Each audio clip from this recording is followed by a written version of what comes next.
Salmos 24, versículo 1.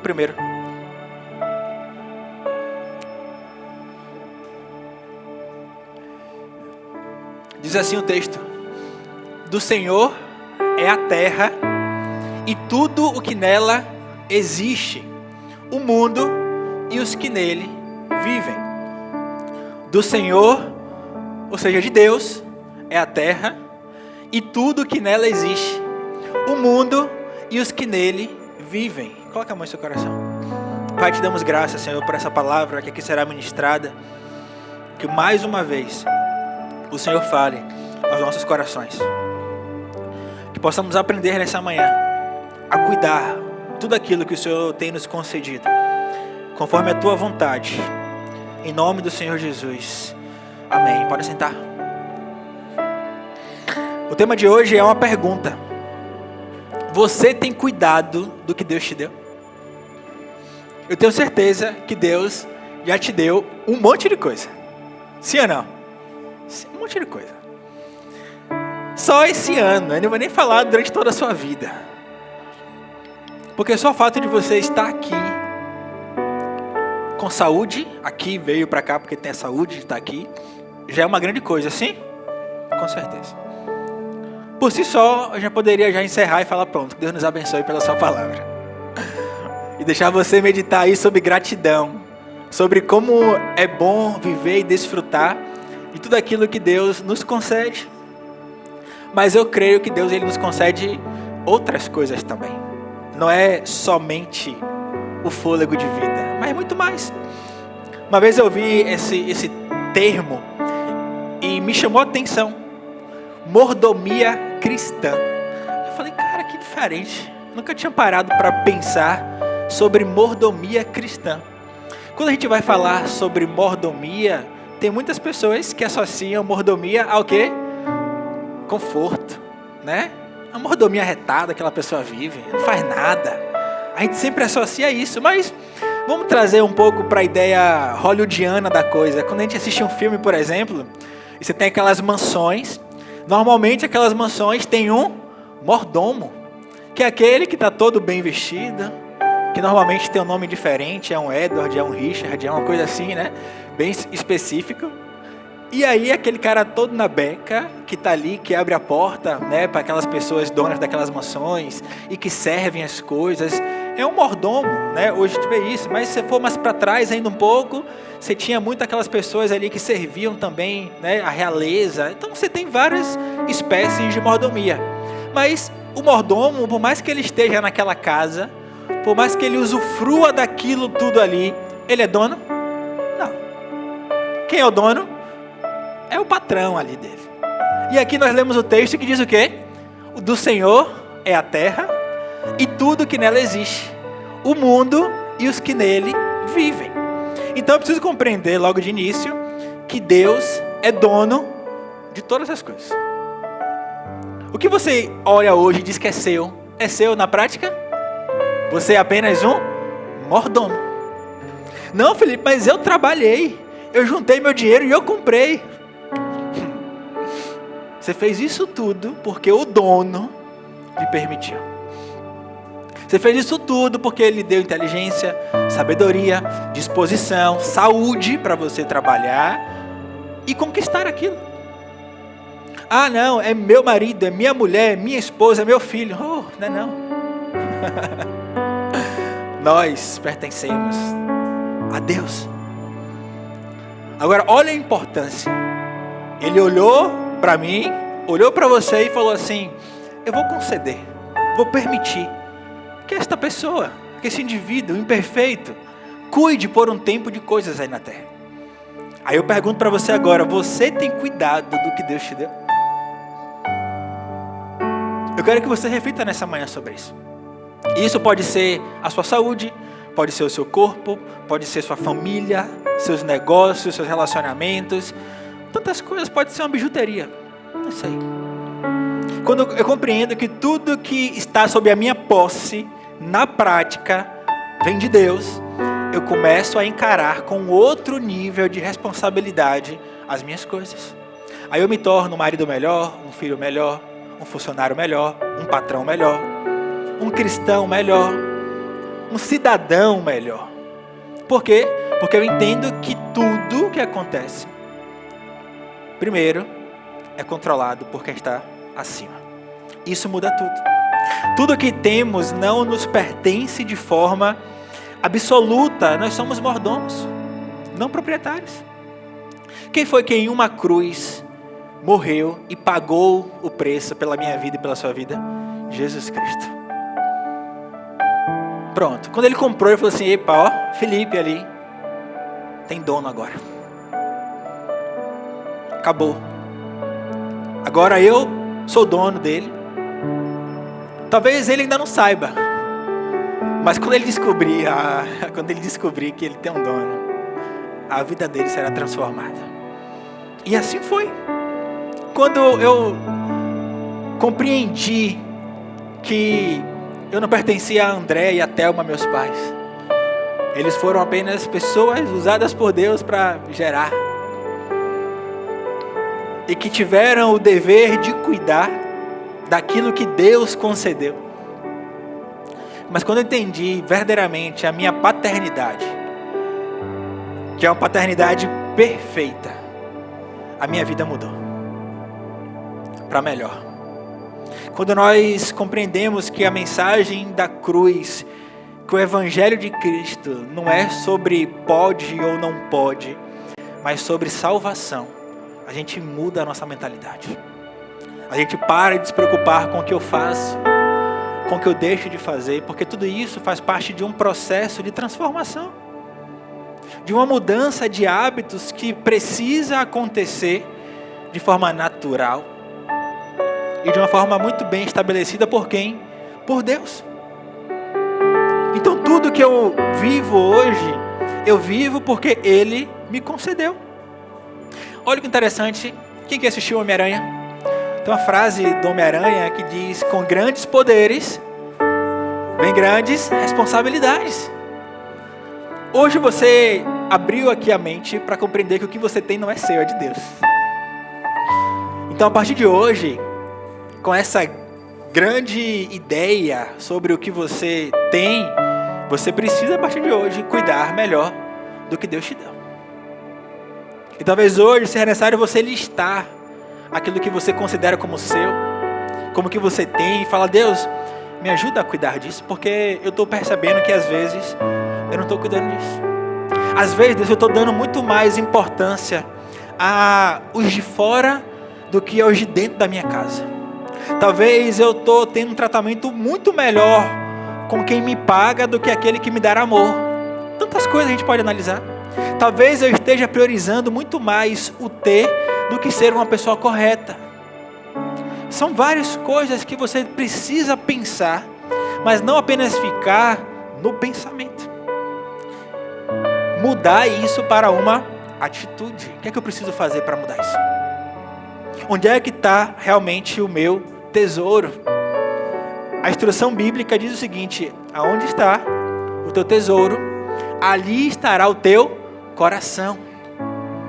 Por isso que eu preciso cantar: Senhor, tudo é perda se eu não tenho a Ti, porque o meu tesouro não pode estar aqui.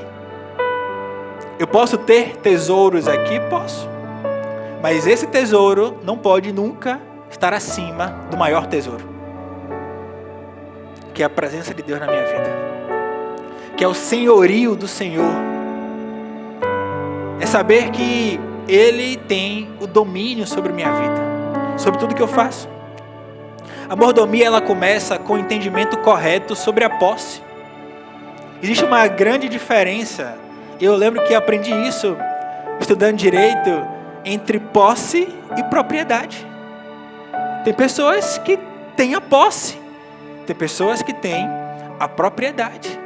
A propriedade, via de regra, ela é adquirida com um registro. Se eu não tenho um registro daquilo de que eu sou dono, eu não tenho aquela propriedade. Eu posso ser um possuidor, até mesmo de boa fé. Agora, eu não sou o dono daquilo. Mas um dia, Jesus foi na cruz, eu reforço isso, e falei: ei, pô, tá vendo aqui?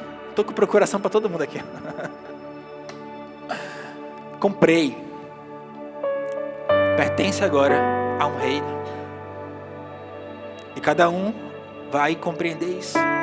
Então, quando eu entendo que eu não sou proprietário, eu sou apenas possuidor, é diferente. Lucas 16, verso 10.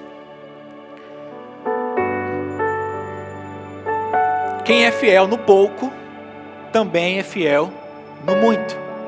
E quem é injusto no pouco, também é injusto no muito. Jesus está dando essa informação. Quem é fiel no pouco, também é fiel no muito. Você pode falar, hoje eu tenho pouco. Seja fiel no pouco. Porque você sendo fiel no pouco que você tem, que você cuida, quando chegar a sua vez de ter, se assim for a vontade de Deus, o muito, você continuará repetindo esse comportamento. Agora eu pergunto a você, quantas pessoas você conhece que foram fiéis no pouco, mas quando chegou muito, a cabeça virou. Você conhece alguém assim? Eu conheço pessoas assim.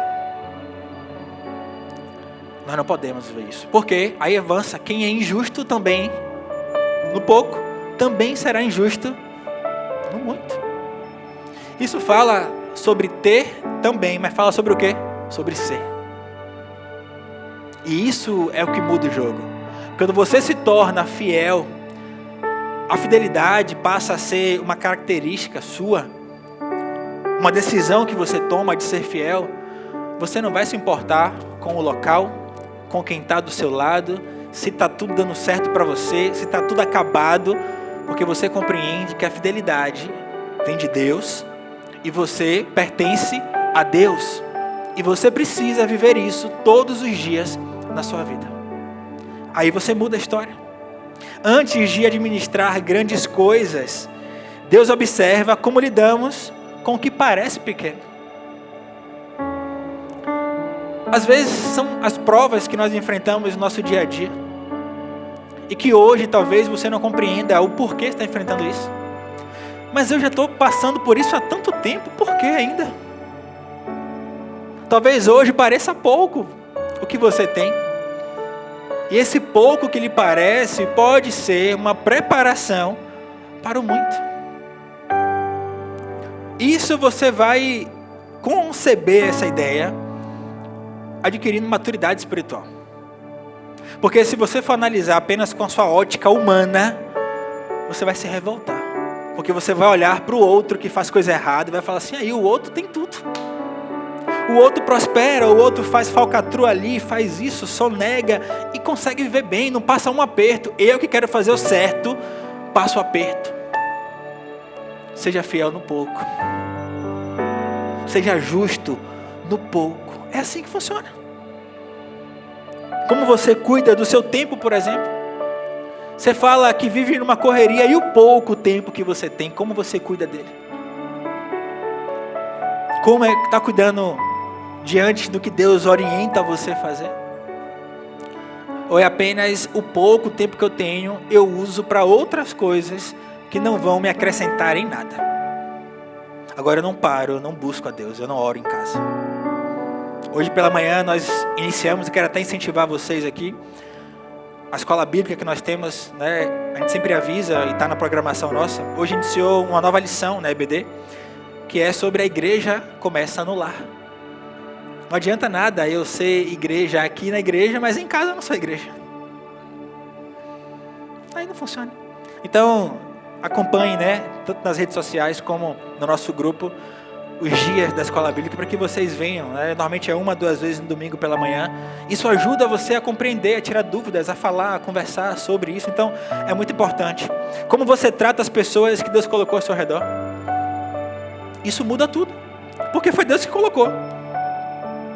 Eu não escolhi quem ia ser meu pai, eu não escolhi quem ia ser minha mãe, eu não escolhi quem ia ser meu irmão, minha irmã, meu tio, tia, eu não escolhi.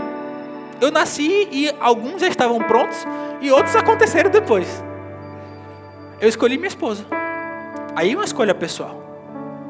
Agora o resto não, mas já que você escolheu, porque foi Deus que concedeu isso a você, e o que você não escolheu, como é que está cuidando disso? Eu digo que quanto mais intimidade, mais respeito. A última vez que eu falei isso foi no casamento ali de Liz e de Pedro.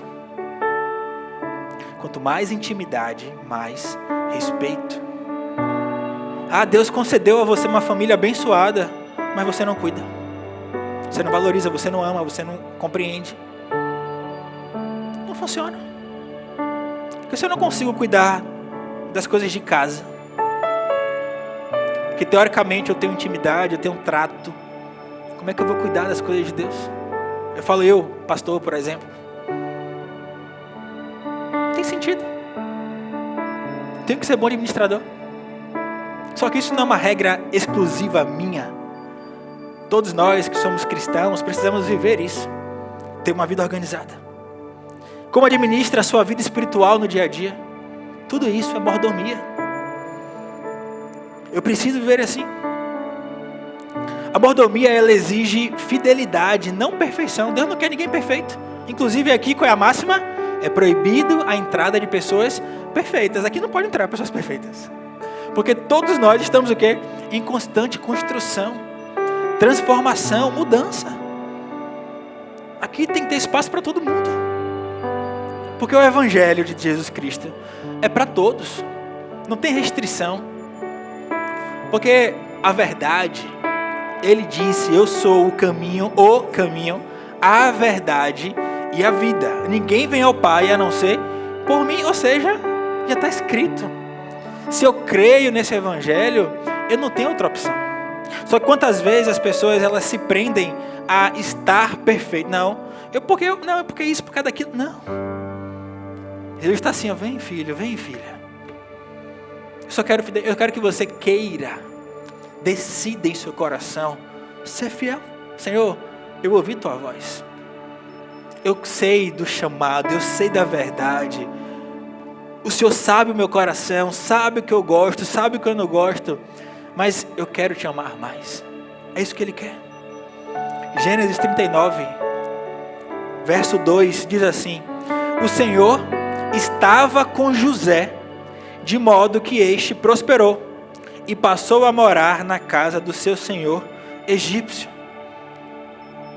José, ele foi fiel como filho, como servo, como prisioneiro, mas também foi fiel quando se tornou governador.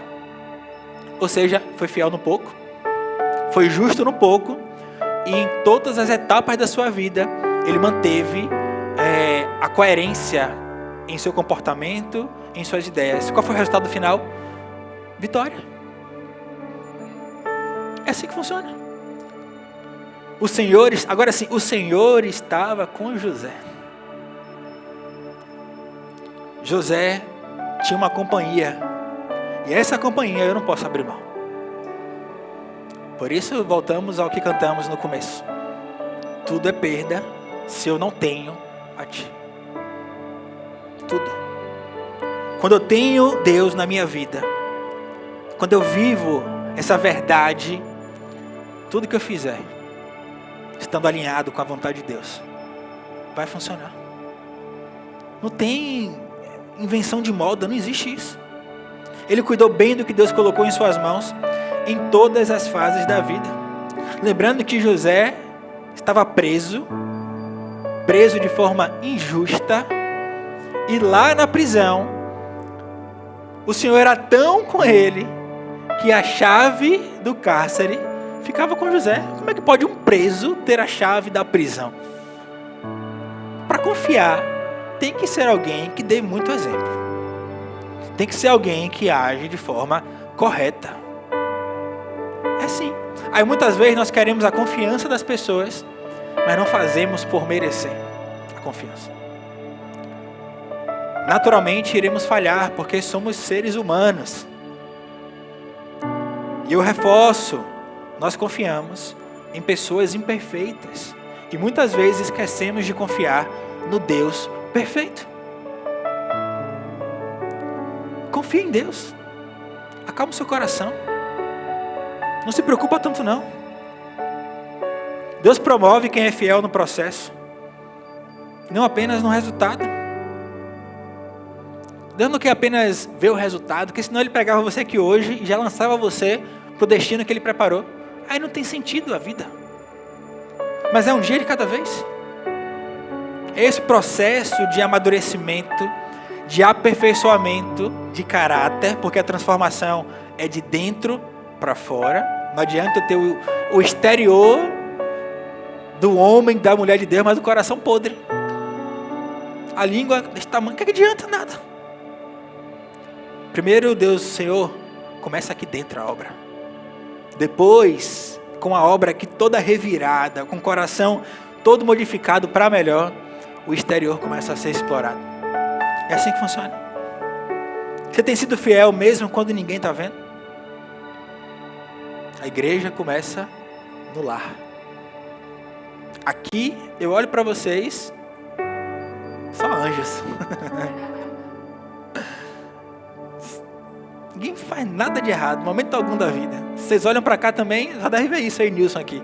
Mas a prática é assim? Não. Mas isso pode ser e deve ser um impedimento para eu falar, não, então não vou buscar Deus? Jamais. Porque o que o inimigo quer é colocar na sua cabeça isso. Você é indigno. Você não merece estar na casa de Deus. Você faz isso e está na igreja? Porque quem faz a obra chama Espírito Santo.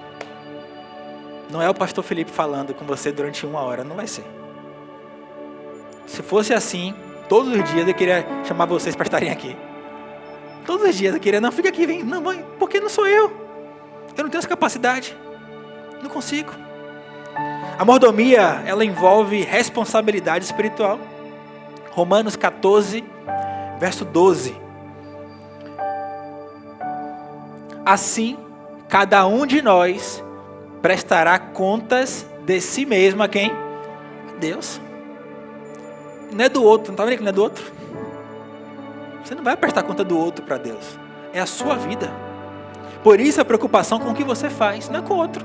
O que o outro faz, o que o outro fala, o que o outro pensa, o que o outro falou a seu respeito, sendo verdade, sendo mentira. Ele vai prestar conta a quem? A Deus. Você vai prestar conta a Deus pelas suas atitudes. É desse jeito. Por isso que envolve responsabilidade. O que eu faço hoje é uma semente que eu estou lançando para colher mais na frente. Então observe como é que tem sido a sua colheita hoje. A sua colheita hoje é resultado do que você semeou há um tempo atrás. Essa é a realidade. Então hoje é dia de você parar e falar, eu quero semear coisas novas. Eu preciso viver uma nova realidade, porque eu quero daqui a um tempo, e daqui a um tempo pode ser amanhã, como pode ser daqui a 10 anos. Então hoje começa uma semente nova. Quinta-feira nós pregamos aqui sobre que tipo de solo você é. Eu quero ser o solo fértil, a boa terra. Que a semente vai ser lançada, vai cair em boa terra, vai criar raízes e vai crescer e depois vai frutificar. Eu quero ser esse solo. Eu não quero ser aquele solo que vai cair ali, por exemplo, entre pedras. E você olha, se empolga, mas daqui a pouco você já esqueceu, porque foi sufocado. Pelas atividades, pelas atrações, pelo divertimento, e você já esqueceu do que é importante para você. Eu preciso cuidar do que é importante, que é a minha vida com Deus. Isso muda tudo. Tudo que recebemos um dia será avaliado. Algumas áreas importantes de mordomia espiritual: palavra que recebemos, chamado que carregamos, a influência que nós exercemos e testemunho que nós deixamos. Nós falamos sobre legado. Eu comentei aqui mais cedo sobre meu avô que esteve aqui domingo passado. Foi domingo passado, acho que foi. Retrasado. Com 91 anos, ele veio aqui e falou, chegou para mim e falou assim, eu posso falar? Eu falei, aqui você pode fazer qualquer coisa. Porque se eu estou aqui hoje, é fruto de um legado. É fruto de algo que eu ouvi, que eu tomei como exemplo e falei, epa, isso aqui faz sentido para mim. E eu quero, daqui a um tempo, quem sabe, estar sentado e ver meu filho, minha filha aqui. Claro, quem não quer isso? Porque é um legado que é deixado. Eu tenho a alegria de ter a ciência de que eu hoje sou o único, pode acontecer de outras pessoas sim, mas da minha família que seguiu de forma muito específica o chamado de meu avô de ser pastor. Isso alegra o meu coração porque É um legado. Foi uma semente que foi lançada há décadas atrás. Desde o ventre da mãe dele, já tinha um chamado ali, sendo vivenciado. Eu quero daqui a um tempo também viver isso. Então começa hoje a observar isso. Qual testemunho você está deixando? Qual a vida que você está levando? O que as pessoas olham para você? O que elas veem em você? É Jesus? No seu modo de falar? No seu modo de agir? Nas suas ações e intenções? Nas suas reações? Porque às vezes nós calculamos as nossas ações. É fácil calcular a ação. Não. Aquela pessoa que até falar sozinha, não. Se tal pessoa falar isso comigo, eu vou responder assim, eu vou falar assim, vou fazer assim, daquele jeito. Mas na hora, quando a pessoa fala, você reage totalmente diferente. Perde o controle daquilo. Domínio próprio é fruto do Espírito Santo. Se você não tem um relacionamento sério com o Espírito Santo, você não terá domínio próprio. E eu preciso de domínio próprio, porque senão eu corro risco de vida. Porque às vezes você pensa cada coisa que se você falar, misericórdia. Então você se controla.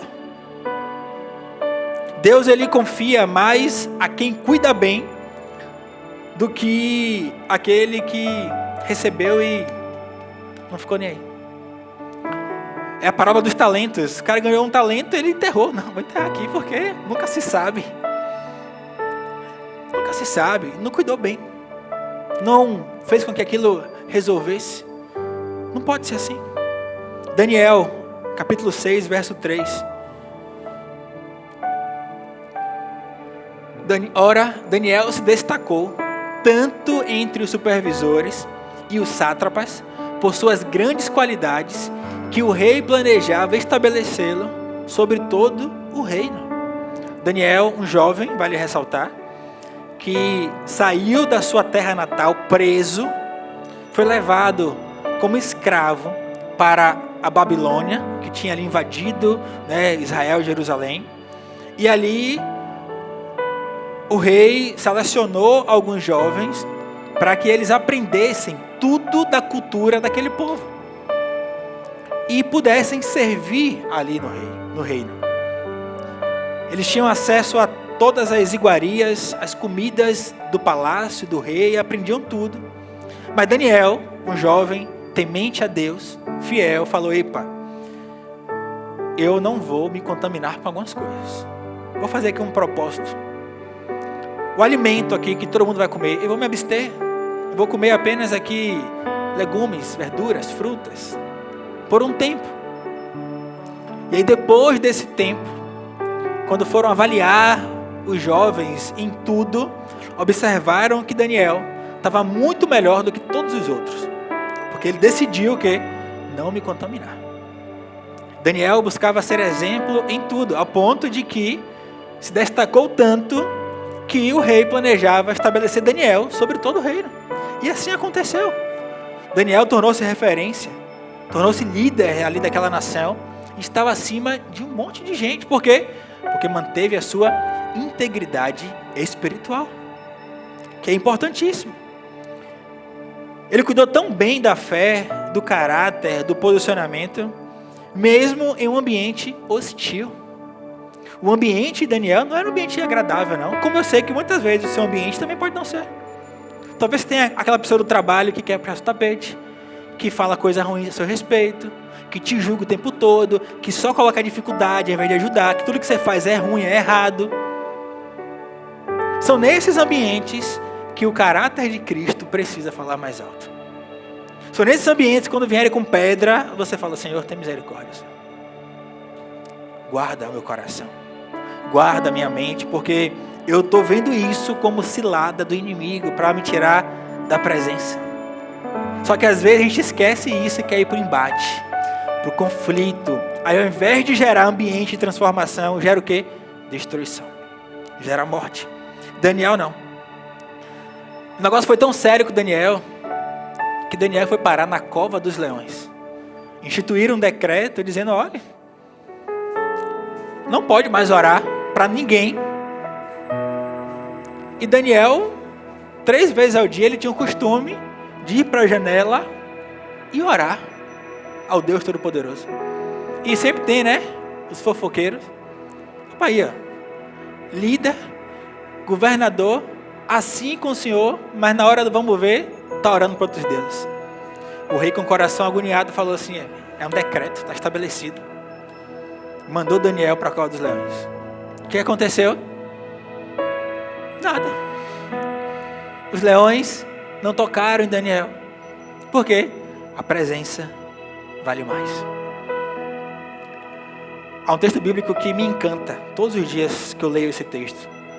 Vale mais agradar a Deus do que aos homens. Só que às vezes nós queremos negociar isso. Não, mas é meu chefe. Não, mas é meu parente. É errado, não faça. Podem chamar você do que for. O que você está fazendo agrada a Deus, vá em frente. Isso é caráter cristão.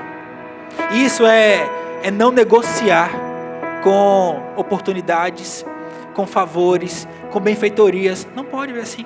A gente vive hoje escândalos no meio cristão, no Brasil e no mundo, por pessoas quererem negociar valores, princípios.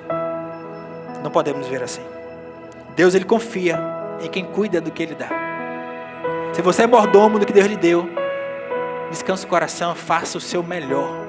Seja aqui, seja em casa, no trabalho, em qualquer lugar, dê o seu melhor, porque você está fazendo isso não para homens, mas para quem? Para Deus. Isso muda. Por fim, a mordomia fiel, ela glorifica a Deus. 1 Coríntios, capítulo 10, verso 31.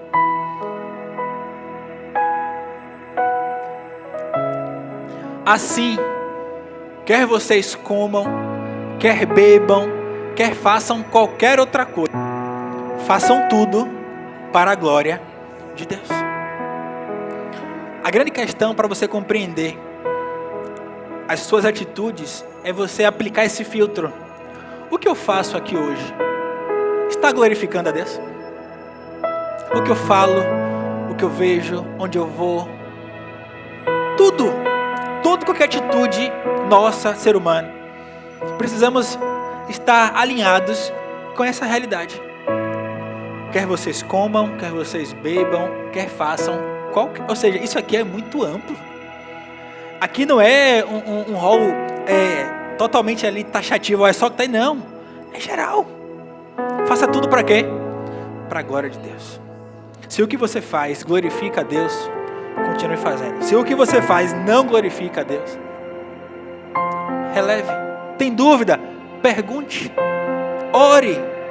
Se não conseguiu ouvir Deus, se não compreendeu, eu não tenho resposta para tudo, mas eu posso te ajudar de alguma forma, eu estou aqui para te ajudar. Pastor, como é que é isso? Eu vou tentar te explicar. Se eu não souber, eu vou orar e ele vai falar comigo. É assim que tem que ser. Agora faça tudo para a glória de Deus. Administrar bem o que Deus nos deu é uma forma prática de glorificá-lo. Tem pessoas que colocam aquele adesivo no carro, né? Foi Deus. Mas alguns escrevem até errado, né? Quem me deu. Aí você vai olhar o carro, Jesus. Carro acabado. Não foi Deus que deu? Cuida. Cuida o que você tem hoje na sua vida. Posse que você tem. Pessoas que Deus proporcionou a você. Cuide. Dê o seu melhor. Porque sempre valerá a pena. Viva com consciência. Seja fiel no hoje. E honre o Senhor em tudo. Em tudo. Deus, ele não pergunta apenas o que você faz, mas como você cuidou do que você recebeu. Não é o que você faz, é como você está fazendo. Mas lá em casa não falta nada, mas você pega as coisas e joga assim, toma aí. É isso que Deus quer? Não. Não, lá em casa, minha esposa não tem necessidade de nada, meu marido não tem nada, mas também a forma como é feito, ele não tem nem como falar, ok. Como é que é isso? Com seus filhos, como é que é o trato? Foi Deus que te deu, cuide. Não é cuidar de qualquer jeito. É cuidar, lembrando sempre, isso aqui não me pertence. Isso aqui pertence a quem? A Deus. Amém? Que Deus nos abençoe que essa palavra faça morada em nossos corações. E que a gente cresça na graça, no conhecimento e reflita sobre a importância de viver essa mordomia cristã. Não simplesmente em um conforto aleatório, mas é o conforto em saber que Deus olhou para você e confiou a você coisas. Confiou a você pessoas. Então cuide com o seu melhor. Amém? Se coloque de pé, eu quero orar por você nessa manhã.